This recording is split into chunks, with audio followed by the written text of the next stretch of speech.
Chapter 14. Supernatural Powers. Tia Bai stood up and looked Lin Jingyu up and down with an extremely unpleasant expression on his face. He said coldly, "Impressive. Such murderous intent." Che Hao whispered to Lin Jingyu, "Junior brother." Appa had been in Qingyun Sect for a long time. He knew well that although Zhu Peak's strength was not as great as the other 6 peaks, Tia Bai and his wife, Su Ryu, possessed astonishing supernatural powers. No one dared to underestimate them. Even King Song Taoist, who always held himself high, had reminded him before leaving, Tia Bai may not have a broad mind, but his cultivation is extremely high. Plus, his wife, Su Ryu, is also a famous talent in Qingyun Sect. Even Taoist Zhuangjian respects them greatly. So, unless absolutely necessary, don't provoke them. However, Lin Jingyu seemed completely unaware of this. Even if he knew, he probably wouldn't care. At such a young age, his arrogance was overwhelming, likely a result of King Song Taoist's excessive indulgence. Seeing Lin Jingyu provoke his master, Zhang Xiaofan felt anxious. In his eyes, Lin Jingyu, also an orphan from Kao Miao village like himself, was like a brother. Seeing Cha Hao pleading for Lin Jingyu, Zhang Xiaofan couldn't help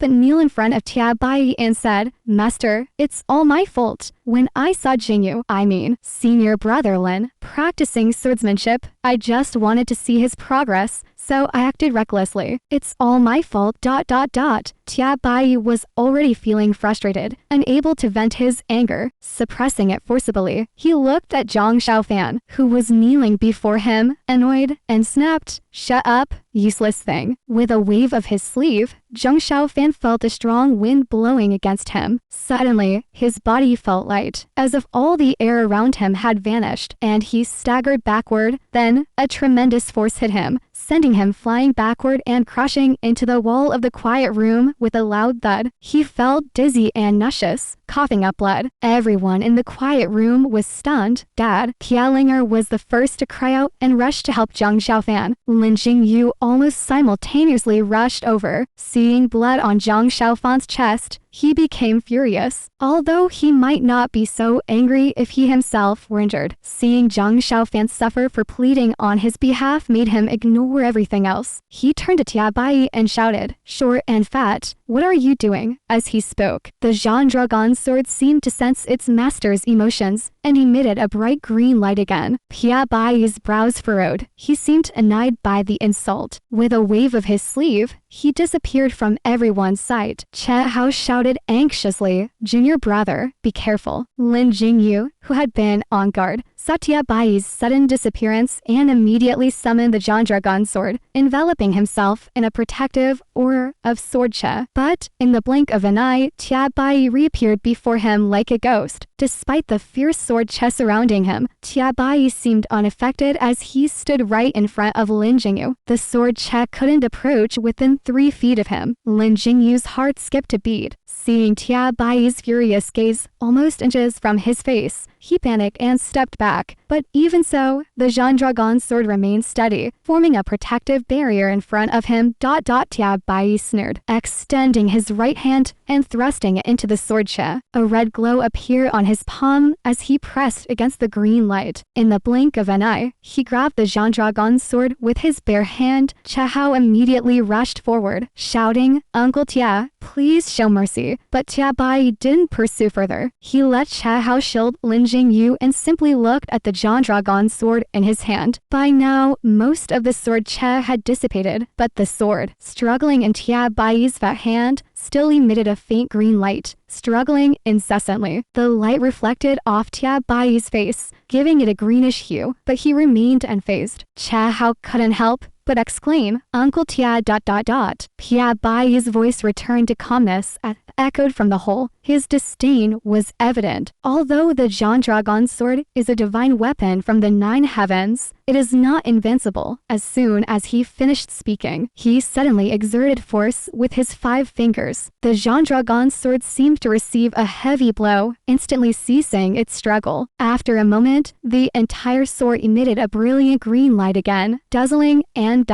far brighter than when it was in Lin Jingyu's hands. Che Hao lost his voice voice. Uncle Tia ...